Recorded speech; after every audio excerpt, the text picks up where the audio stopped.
Just as a quick reminder, every time you get behind the wheel of your car, you need to treat it like you would as if you were about to use some kind of dangerous weapon or equipment, right? So I have a friend who owns a shooting range. He gives me all of his spent bullets to melt.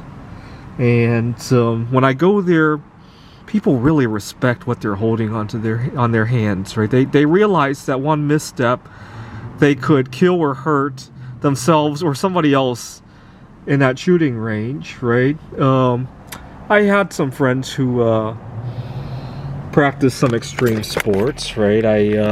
I knew a few friends who skydived. I actually wanted to skydive at one point. I had signed up to skydive in Krakow, Poland, and unfortunately I couldn't get the dates right. They were backed up, and then I never got to go back because of COVID and all that, right? I cannot imagine anybody in their right mind even thinking about trying to text while they were flying midair, right? Or certainly wouldn't do it drunk. Or as much as you love your favorite food, right? You put aside other time to eat it, right?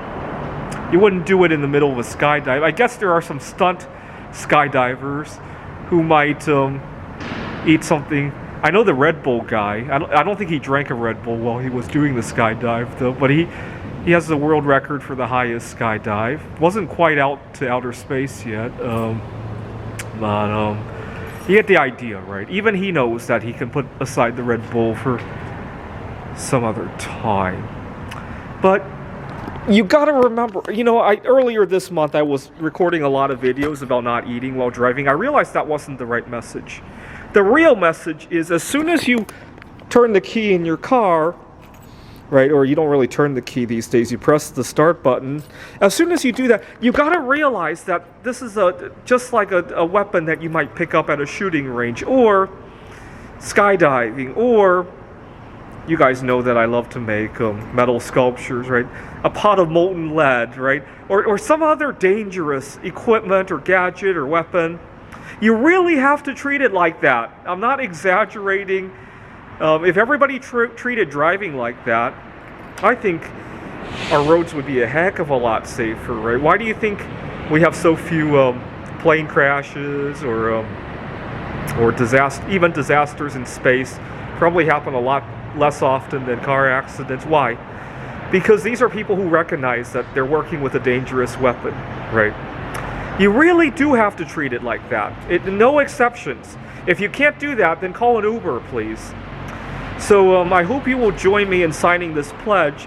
I pledge to treat my car like it's a dangerous weapon and to use it as such.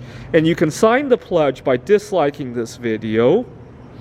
Please sign by disliking. It's a silent pledge because nobody else will be able to see it except for me. I hope to get a few thousand dislikes at least, so I can, we'll see if this video takes the life of its own. So join me by disliking this pledge. This is the Peter Dislike Show. Bum bum bum bum bum bum bum bum bum bum bum bum. The Peter Dislike Show. Bum bum bum bum bum bum bum.